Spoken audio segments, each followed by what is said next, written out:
Welcome to this week's show of The Breakdown. I'm Mike. And I'm Austin. And to give y'all a little preview of what's going to be on today's show, in college football, we're going to be talking about Baker Mayfield, some upcoming games this week, and some coaching vacancies, and who we think is better between Josh Rosen and Sam Darnold. And in the NFL, we're going to be talking about the Bills' quarterback situation. Are the Falcons back? What is going on with the Cowboys? Is it a Zeke or something else? What's wrong with the Kansas City Chiefs right now? And in the NBA, we're going to be talking about what makes this Celtics team better than last year, talking a little about the Pelicans, a little bit about the 76ers and their future, and what is wrong with the Clippers right now. So I guess to start it off with Baker Mayfield, I mean, what's going on with him? Are they to concerns going forward for him? I think it's a definitely concern for him. He's had a history this past couple weeks. I know early in the season, the Ohio State incident where he buried the flag at midfield, and then this past week against Kansas, and with him grabbing his crotch and then yelling profanities at the Kansas players.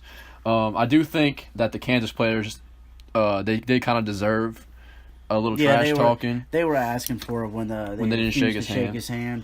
But what he did was, I felt it was just too much. It was uncalled for with the grabbing of his private areas, and that saying profanity at the player. I feel like it was unnecessary. All you needed to do was go out there and play. Everything else was just unnecessary. And he's a senior too, and I think this shows a lack of leadership on his part. And I think NFL teams definitely in the draft, they're going to look at that, and they want a guy who's gonna be a model player and a model citizen for their franchise. Especially if they draft him as they'd be their franchise quarterback. And especially at the quarterback position. It's not like he's playing wide receiver or running back. A quarterback, you want him to be the leader on that team. Because the camera's going to be on you at all times. That's another thing. Like, Baker he should know by now. You're the Heisman candidate, probably the leader right now. The camera's on you at all times. Even when you think it's not on you, it's going to be on you. So you need to be smart in that. Like you said, being a senior, you need to know control over what you're doing and being a leader. And I mean, do you agree with the punishment? I absolutely agree with the punishment. He's like you said, he's a senior, okay, and they're in the playoff right now according to the rankings. I think they're 4 or 3, something like that. They're in so as of right now, they have a chance to compete for a national championship. And what he did Saturday and what he's done all season has been detrimental to the team's success. You know what I'm saying? Like, I agree because I mean, especially being in the playoffs right now, you're trying to win a championship for your school. And him sitting out, he had a press conference. He seemed very upset about it, but he did it to himself. And him sitting out against West Virginia, who was a good West Virginia team. They're not a slouch. They have a chance to if they sleep on West Virginia, they have a chance to get upset. So for him being out, it's no telling how long he'll be out, a series or maybe a quarter. But it could be, a problem for the team, and it could hurt the team's success against West Virginia. I absolutely agree. There's no need for an off the field problem. So he just needs to get it together. Hopefully use it as a learning experience, move on from it. And I just wish the best for him. I hate to see a guy like this go through this. Yeah, so hopefully he can get better. A lot of talent. So hopefully he can get better. So I guess moving on, I mean, big game this week. Auburn versus Bama. Yeah, man. It's gonna be a fun weekend. Rivalry Saturday in the college football. I love rivalry Saturday. One of the best rivalries in the country in the Iron Bowl. Alabama, Auburn, 1 versus 6. Really, the winner seals their ticket to Georgia to play the SEC championship game against the Bulldogs. So, gotta actually, who do you think comes out on top, Auburn or Bama? I think Bama. I think Bama's been there, done that. Jalen Hurts, he led this team last year to the playoffs and they went to the national championship. They lost, but it was a very good game.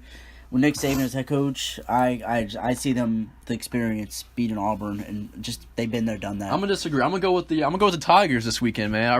I'm feeling upset, man. I think the way they beat up on Georgia, and they have a lot of momentum going right now. I think, and Alabama really, they've had some injuries on defense, and their defense hasn't really been playing Alabama style defense for most of the season. They gave up a lot of yards to LSU and Mississippi State in very close games. I think Auburn pulls it out, man. I think if their offense can run the ball and look for Jarrett Stidham to have success in the passing game, if they have a balanced attack with him throwing the ball, and then you have Kerryon Johnson and the rest of that running back crew and that offensive line, and they pound the football and have great balance, I think that they can go and really take it to the Tide. Yeah, I'm a big fan of Johnson for Auburn. I think he's a really good back, and I feel he's an underrated back. I feel that teams really NFL teams needed to watch for him because, him being a junior, I don't want to know if he's going to come out after this year. He's having a great season. He has, over 1,100 yards, 16 rushing touchdowns.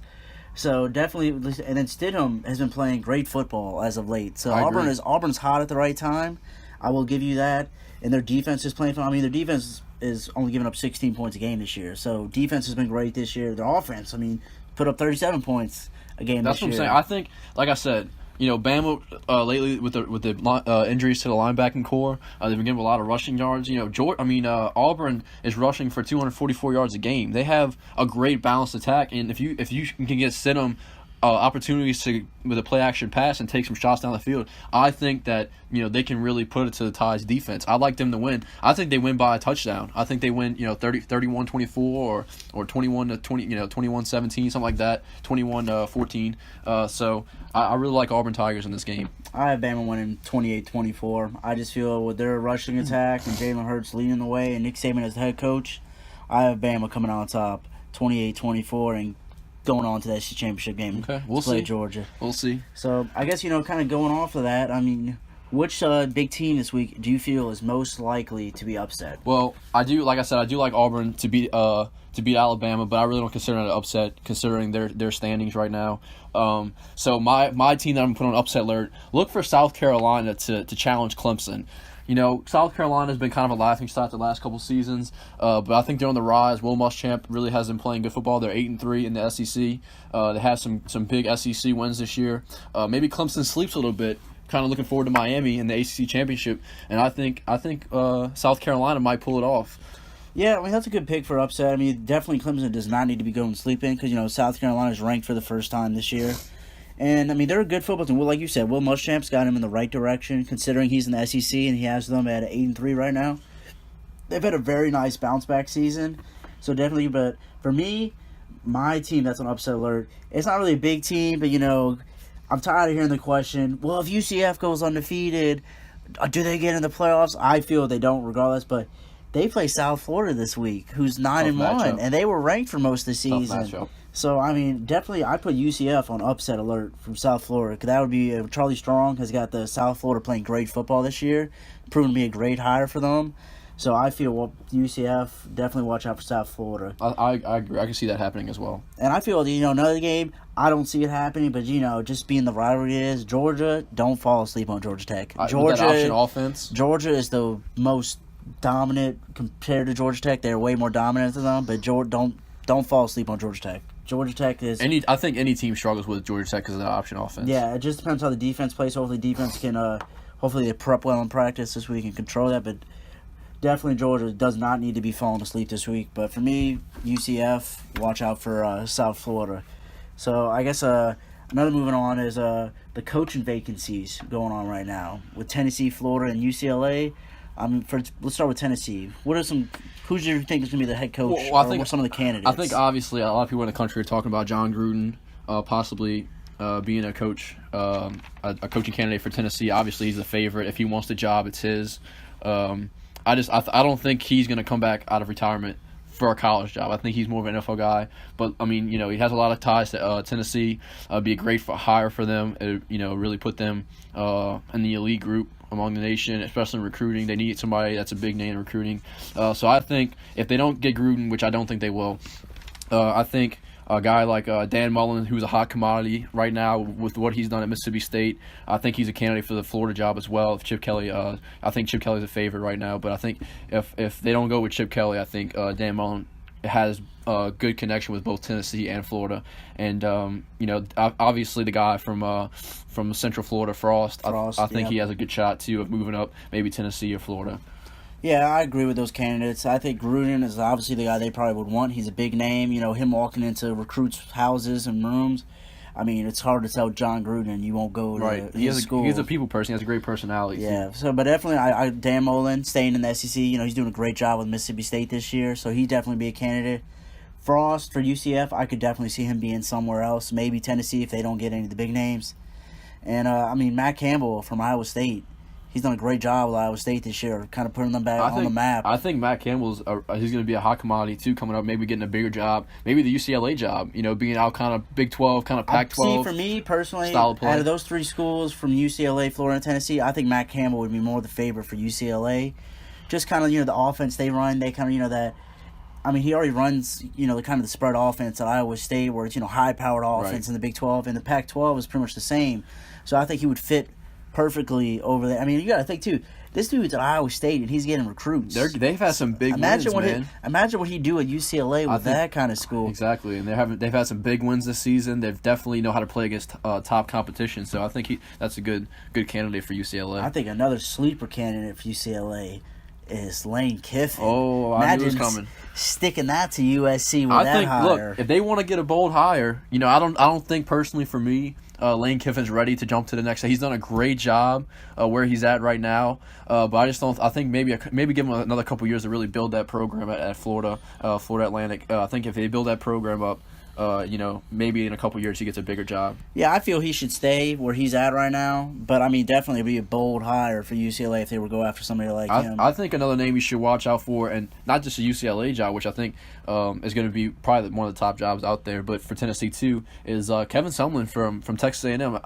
They've had a rough season in the last couple seasons, not really living up to expectations. I think if they lose to LSU come Saturday, I think it's a lock that he gets fired, and I look for him to maybe get a job right away. He's a good coach. I think he can coach at college level, but just not, kind of stagnant with Texas A&M. So maybe he gets an opportunity at UCLA or Tennessee if some of the other big names kind of fall off. Yeah, I agree with that. Kevin Sumlin's going to get a job. I don't think if he wants to have a job next year, say he gets fired, I don't think he'll have a problem finding a job. So definitely a good name. And I guess kind of switching over to Florida. To me personally, I feel like Chip Kelly is pretty much a lock at Florida if he wants the job. Yeah. That's just how I feel about it. I mean, Frost could go over there if Chip Kelly doesn't go. But to me personally, I feel Chip Kelly's a lock. I think I think you can see the comparison between Chip Kelly's offense and kind of the Urban Meyer, Tim Tebow style of offense that they ran when they were there. And I think if Chip Kelly goes there, you'll see a little more similar kind of spread offense. And I think that'll be good for Florida to kind of get back on track. Yeah, I think it would definitely be a bold hire for them and kind of get them in the right direction. They need somebody to turn that program around. They're too good of a name school. And he's a good recruiter too. He recruited a lot of top talent. Marcus Mariota, just to name one from. So, he recruited him to Oregon, so he can definitely recruit, and that's what they need. They need somebody that's a bulldog recruiter that can go out and compete with the Alabama, the Georgias, the LSUs, Auburns, and the SEC. Yeah, I agree with that. So, kind of switching pace here, we were just talking about UCLA and USC. Josh Rosen, Sam Darnold, who do you feel is better? I got to go with Josh Rosen. I really love the way he's played this season. I like his upside going into the NFL. I think it's a lock that he goes to the NFL. He'd probably be the top pick in this year's draft. The season he's had, starting off with Texas A&M, they get down big early. I think it was 44-10, and the way he put that team on his back and to finish that game strong and a huge comeback win, to start the season off. I think that's huge, and it tells you a lot about his character and that he's not going to get down in big games. Yeah, I like Josh Rosen. I mean, he's third in all college football in passing yards with over 3,500 yards. He's got 24 touchdowns. He's having a really great season. But for me, right now, I will agree that Josh Rosen is probably the better quarterback in this moment. But I feel Sam Darnold has the biggest upside, like potential-wise, going to the NFL. I don't agree with that. I mean, right now, I would have Rosen. Like, if you ask me to pick, like, right at this moment, but upside-wise, I think Darnold's got the bigger limit. I think Rosen, he's already proven in college football, and he's not playing on a good team. You know what I'm saying? UCLA's defense is horrible. They, you look at their schedule this year and the games they've lost, they've given up 40, they've given up 40, 50 points pretty much every time they've lost. And he's had big games all season, having 400-plus yards. He's had a bunch of 300-yard games. And his size and his arm strength is exactly what you look for in a quarterback. His size, and if he can work on his accuracy, I think he's going to be one of the best quarterbacks in the NFL at some point. I really believe in Josh Rosen. I don't feel the same about Sam Darnold just because USC had a lot of expectations this year, and I feel like he hasn't really lived up to the expectations that they set on themselves. Yeah, I mean, I agree. I mean, like I said, Josh Rosen, I like him. He's been great this year for UCLA. UCLA just doesn't have a good defense. That's a big reason why Mora got fired from there, just because they lost too many games this year for it to be a big program. And the points they put up, you shouldn't have that many losses with as many points as they've put up his team. But I mean, Darnold, I just there's things he does that you can see the potential. I mean, I think Darnold has a lot of intangibles that you look for mentally. But if you look at pure talent on the field, Josh Rosen's definitely the better player. Yeah, see, I like Rosen, but I just feel Darnold's got the better upside. I guess kind of switch pace here. Now we're talking about who's got the better upside. The NFL. Let's go to another quarterback situation with the Bills. What a dumb situation, huh? How would you like to be a Bills fan right now? I would not like to be a Bills fan. You got Tyrod Taylor. I know he's not lighting up the scoreboard. And I know he's not your typical guy that's gonna have 35 touchdowns a season. But let me tell you something about Tyrod Taylor. He doesn't turn the ball over. He doesn't take unnecessary risks. He doesn't win you a lot of games, but he doesn't lose you games at the same time. This team was 5-3 with Tyrod Taylor at quarterback, and he has one slow start against the Saints. Which the Saints, some people say they're the best team in football right now. Okay, and you're gonna bench him for a guy that's unproven, 5th round pick, and then the guy that they put in there throws 5 picks in the first half. Yeah, that wasn't a great decision. They were in the wild card spot That's what when I'm they saying. made the switch. They're in right the playoffs. there. They're in the hunt. They're still in the hunt. You're in the playoffs and you make a quarterback change? What is wrong with y'all? As a Bills fan, I'd be so disappointed in my team. It's not Tyrod Taylor that's the problem in Buffalo. It's consistency on that defense and consistently having weapons around him.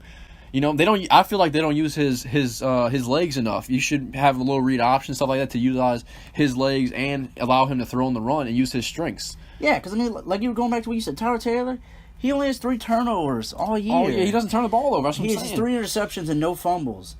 What was he doing wrong? Yeah, he's not the most flashiest quarterback. He's not your typical quarterback you expect to have on your team. But you were in the wild card hunt. Why do you change quarterback situation? And I want to compare 2 players for you, and I just want you to understand kind of what Tyrod Taylor has done this season. I'm not going to say the other name. I want you to kind of guess. So Tyrod Taylor has 11 touchdowns this year and 3 interceptions, and he's throwing 1,800 yards. The second quarterback I mentioned, he has 10 touchdowns and 6 interceptions with 1,900 yards. Jameis Winston is the other quarterback, number 1 overall pick. The guy that they say has the future, has the ability to be a future top quarterback in this league for the Tampa Bay Buccaneers. So you mean to tell me, if you look at the stats, Tyrod Taylor is right there. He's not losing games. Jameis Winston's kind of having an off season, but it's not like this guy's playing like Josh McCown out here. No, right. That's what I'm saying. Tyrod Taylor, I felt, was doing enough for this team to win football games. They had some big wins. They had wins against. Denver's struggling out, but they had the win against Atlanta. What do you want Tyrod to do? Like I said, I know he's not the most flashiest quarterback, but if you're in the wild card, you're in the playoffs. I feel why change quarterback? Nathan Peterman went out there and backed up the reason. He throws 5 interceptions in the first half. Terrible decision. I think they'll make the playoffs now just because of there's no trust now in that coaching staff. I'm not even a Bills fan. I'm getting hot right now because I feel for them. I feel bad for Tyrod Taylor, man. Yeah, because he did nothing to deserve to get benched. I feel that. Maybe down the line, maybe switch quarterbacks, but yeah, no. For right now, Tyrod Taylor is the starting quarterback of the Buffalo Bills. So I guess I got to ask this: after the Monday night game, are the Falcons back? I'm not sure I really want to jump on that bandwagon. Look, the Falcons are a great football team talent-wise, and I think they're on the rise, and I think they're going to make the playoffs. But as far as back, what do you consider back? Are they a Super Bowl team? I don't know. I'm not really right there to say that, but I think the Falcons are definitely on the rise. They had a slow start to the season, but lately the last 2 big wins at Seattle and against Dallas at home, I think they're on the rise, and they're going to make the playoffs and maybe be a team to watch for a sleeper team to go the distance. Yeah, I feel that with this win, they're definitely back in the playoff hunt, and I think they will finish as a wild card team. I feel the Saints are still going to win the division, but I definitely see the Falcons being a 10-6, 11-5 wild card team. And like you said, I'm not ready to call them they're back, Super Bowl contenders, but they are definitely. They've woken up from those early woes, and I feel this is a better team than we saw at the very beginning of the season. They're a very good team. They still need to work on their keeping leads late in games. Against Seattle, had 11-point lead, 3 or 4 minutes left to go, and they kind of come back. So not a really big concern, but just something to kind of look for. Yeah, because you think the few games they've lost, the Dolphins game, they had a 17-0 lead. The Panthers game, they had a 10-0 lead. Even the Seahawks game, they had an 11-point lead with 3 minutes left, almost gave it away. So, yeah, I agree. The Falcons just need to learn how to hold on and survive and finish with a dub. So, but I definitely feel they're on the right track. And they just need to keep playing good football. Play your brand of football. Talent-wise, they're one of the most talented teams in the league. They can compete with anybody, so it's just about finishing for them. I agree. So we mentioned the Cowboys a second ago.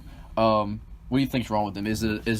Are they hurting from Zeke being suspended, or do you think it's a bigger problem within the organization? Honestly, I feel it's just the left tackle problem. I mean, their left tackle that's been replaced, Tyron Smith has not, whoever it's been, whether it's Bell or Chaz Green, has not played well.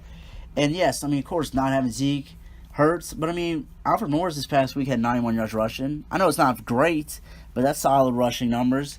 And I mean, somebody needs to be a leader. I mean, I know Dak's trying, but I mean, somebody on that defense or just there's got to be more than just Dak being a leader. Without Sean Lee out there, he was hurt this week, and if you don't have Sean Lee out there, you can just tell there's no leadership on that defense, and there's no leadership in coaching either. You don't see Jason Garrett getting in guys' faces and getting on them and really trying to fire his team up to play motivational football. Yeah, I'm not a fan of Jason Garrett. I feel he is too calm, I feel, for certain moments. And I feel like in a situation like this where without your best player, arguably, you need to light a fire on your team. Get him to play. Because I felt like that Eagles game towards the end, there was no effort.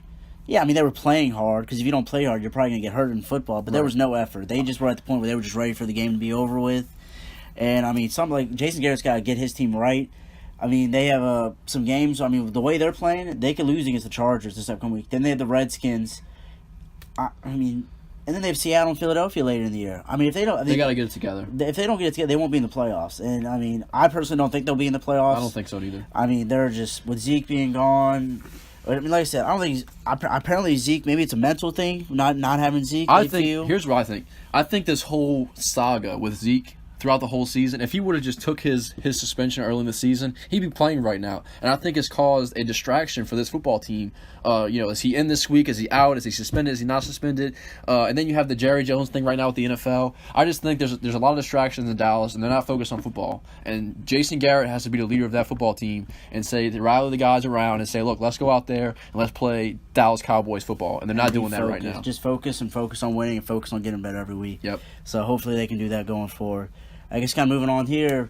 I mean, what's going on with the Chiefs right now? They were one of the hottest teams in the league early on, and here they are now. They lost 4 out of the last 5. I mean, what's going on?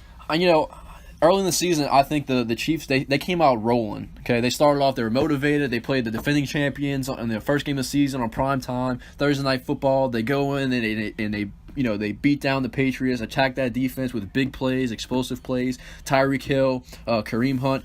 But I feel like as of now, in the last couple of weeks, they're not having that aggressive type nature. They're playing like they're already a good football team, and they let their foot off the gas pedal. If that makes sense to you, Alex Smith is not playing the same. They're not having explosive plays. They're not getting Tyreek Hill the ball. Hunt's, they're starting to stack the box now because they know Alex Smith can't hurt them with the deep ball. So, the Chiefs they need to get back to being aggressive and having aggressive play calling. Yeah, because this is one of their first when they went to start of the year 5-0. They scored at least 24 points in every game. They've scored in the last 5 here. They've only scored over 24 twice, and one of those games they lost. Yeah. So offensively, I mean, here's the last 5 games. They 13 points, 30 points, which they lost that game, but it was still. I mean, the offense wasn't there. 29, 17, and 9 the last 2 weeks. And what bothers me is they're not losing to good teams. I mean, the Steelers are a good team, but they lost to the Cowboys. They lost to the Giants. The Giants are a joke. They lost to the Giants. They lost to the Raiders. And you can't believe the defense. It was 12-9. That's what I'm saying. The offense the Giants' defense has not been that great this year neither, and they only put up 9 points against them. And then also the Raiders, which the way the Raiders are playing, that's a bad loss. That's a terrible loss. And the Cowboys, I mean, no offense. I think you're starting to see, Alex Smith was playing hot early, but I think you're starting to see kind of that normal Alex Smith, the game manager type, not the... Maybe it's Mahomes' time. See, that's the... I think you don't put I don't think you can put him in yet, but if it keeps going like this... Next year, definitely Mahomes is going to be battling for the job. Yeah. So, but I feel it's all offense with them. I don't blame the defense for their struggles. The offense needs to get it back together. Andy Reid needs to get these guys focused. So, I mean, if you look at their schedule, they have a very winnable schedule. They have the Bills this week, then the Jets, then the Raiders, Chargers, Dolphins, Broncos. Honestly, you look at it, they can win all those games. They can get it back together and they can compete with any team in the league. Okay, but is it about they just need to be more aggressive and play Kansas City Chiefs style of football. Yeah. Andy Reid has always been known for a creative and aggressive play caller, and I feel like he needs to go back to his roots. I agree. So hopefully they can get that back together. So I guess we'll see going forward. And now their division's wide open. Their division is wide open. Chargers are 4-6, Broncos. Hopefully Raiders. With switching to Paxton Lynch, maybe that gets them turned around. Yeah. Raiders can turn around because the Chiefs aren't dominant. They're not dominant. So we'll just see how that division turns out going forward. So I guess we're gonna move to the NBA now. Yep, switching gears here. I guess got to talk about the Celtics. The way they've been playing. What makes this year's team better than last year's team? I think you look at it, people are going to say, oh, they had Isaiah Thomas. They didn't really get better at the point guard position. Kyrie Irving's not really on that much better of a player. But, look, what Kyrie Irving brings to the floor has been outstanding for them. He's a better ball handler, and he can create plays for other guys on their team with his driving ability, because you got to collapse when he drives to the basket. But I think the key factor for them this season has been Jaylen Brown. I mean, from going from a rookie last year to now, I mean, the growth has been unbelievable. I mean, coming out of high school, he was ranked right up there with Ben Simmons, and when he had kind of a slow college season, so that's why he kind of took a fall. Everybody kind of slept on him. But I think Jaylen Brown, man, playing really good basketball. He's averaging 16 points a game.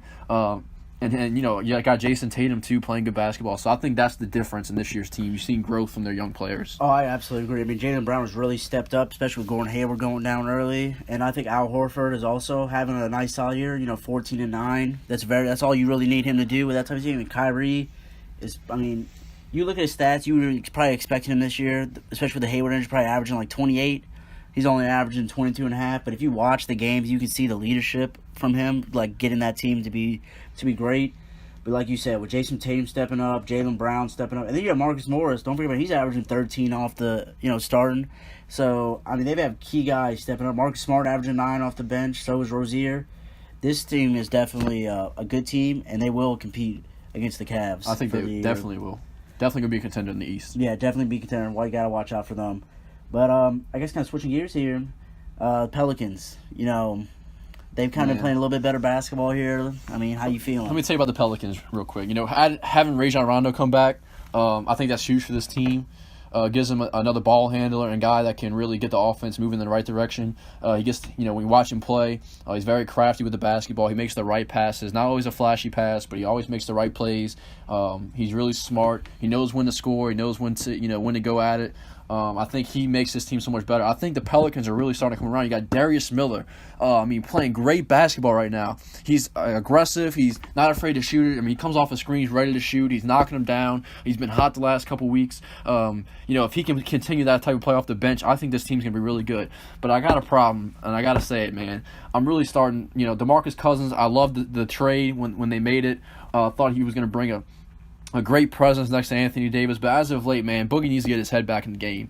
He's this team is really starting to come around. They're playing good, but I think Boogie is holding us back a little bit. And then last night, really, I watched the game. The elbow to Russell Westbrook, which I think it was a flop by Russell Westbrook. I just want to get that out there. It still should have been a technical. Because Cousins looked right at him. But Cousins can't put himself in that position. That hurts his team. The team rallied, and they came from behind, and they beat a good Oklahoma City Thunder team. So that tells you what kind of character they have on this team. I'm not going to lie. I did feel like watching the game, I felt like the ball movement was better when he went out. Well, that's my next point. He's a great basketball player. He's so big. He's so skilled. Put him on the block. You know what I'm saying? This guy is catching at the three-point line. He's trying to be point Boogie out there, going 1-on-5, trying to drive to the basket, and then he gets himself in trouble when he has to turn the ball over. And that hurts the team. And then he gets frustrated because he turns the ball over, and he kind of quits on plays on defense. Get your head in the game, get on the block, and bully somebody. I think that's also bad coaching from Gentry. You got to put this guy on the block, let him bully. Last night they had Jeremy Grant on him. Put him on the block, let him go to work. If they double team, he could pass out of a double team. But don't put him in a position where he has to be a consistent ball handler and try to go ISO on a good team. The knee ball movement, Anthony Davis is playing great basketball right now. I think DeMarcus Cousins, get your head in the game. I know you can do it. You're a great player. Just got to, come together and let this Pelicans team be great. Yeah, they definitely have the potential to be really great. I mean, I think you pretty much summed it up about everything, what they need to improve on and how, what they need to do moving forward. So I'm just going to leave it at that because I felt like you pretty much covered what they need to be doing. Kind of got a little under my skin there, man. Yeah, I felt like you sounded like you wanted to get a little bit off your chest.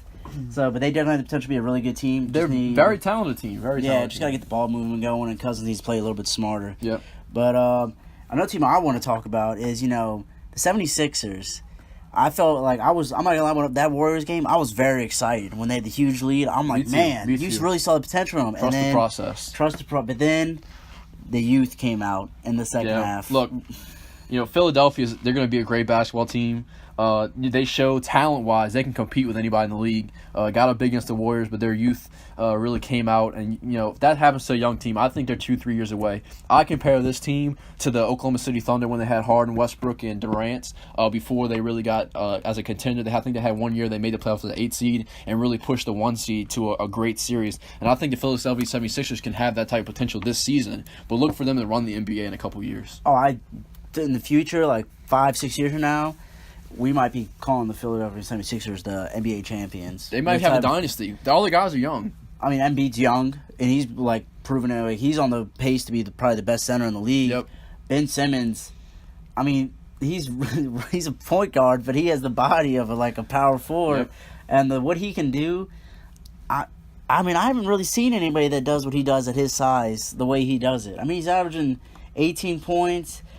9 rebounds. And he's not even shooting jumpers right now. No, he's doing that. You watch games, he doesn't shoot jumpers. They know he can't shoot, and they're giving it to him, but they know what's coming, and he just drives right past them. Yeah, and then, if Fultz becomes what he's supposed to become, and Robert Covington, dude, he's averaging 16.5 points this season. Earning that contract. He's earning that contract.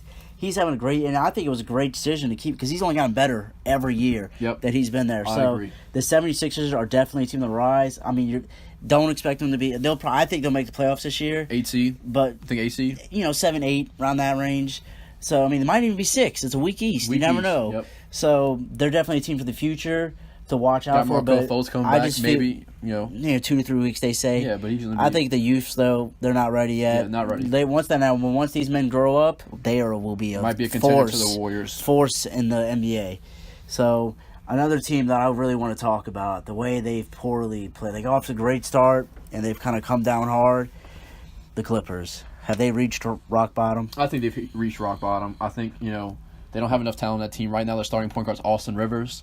And really, the only reason why he's a starting point guard is because he's the coach's son. Austin Rivers is terrible. So, I think Blake Griffin's playing great basketball. And if he was on a good team, you're looking at an MVP candidate. The way he's playing right now. Yeah, he's having a great year, and then Lou Williams is having a solid year off the bench like he always does. This team, I feel, honestly, they need to just blow it up. They tried to patch it up with good players like Gallinari and Beverly. They tried to patch it up to where they could still be, 4 or 5 seed, hoping they could still be there. I think they're done. I think they need to just trade what you can, get high picks, and just rebuild this team from the bottom up build for the future. So you think Doc Rivers is gonna get the can, or you think he's part of the future? No, I think he's gonna get the can. They need to find a new. Not coach. Saying Doc Rivers is a bad coach. I think they need to go in more of a different. I think they should go in the. I hate saying it, but they need to go in the tank direction. Yeah. And I feel he's not the coach for that. I feel like he's too good of a coach to be in a tank situation. Yeah. So I definitely think he'll get the can, not for more his sake than their sake. But even with him, they've had so many letdown years with him being at the helm. So, yeah, I think the Clippers have reached rock bottom. They just need to kind of, unload everybody and get as many picks as they can and just build for the future. And I agree, definitely agree. We'll see what they do going forward. But to close our show out as we do every week, who's your stud of the week?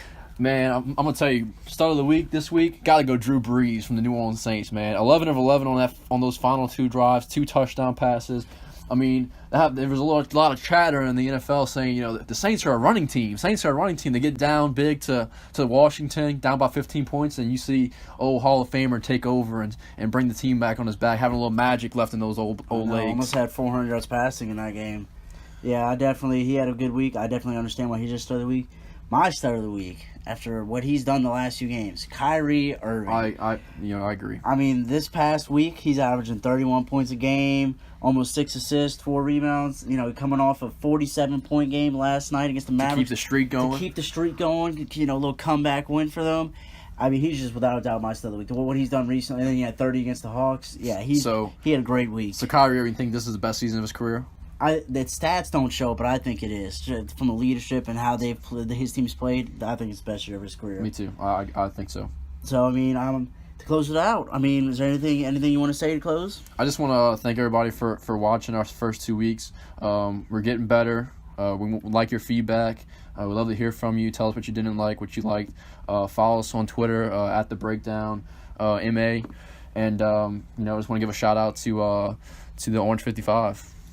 I like it. All right, man. Thank you for watching our show, and good night, America.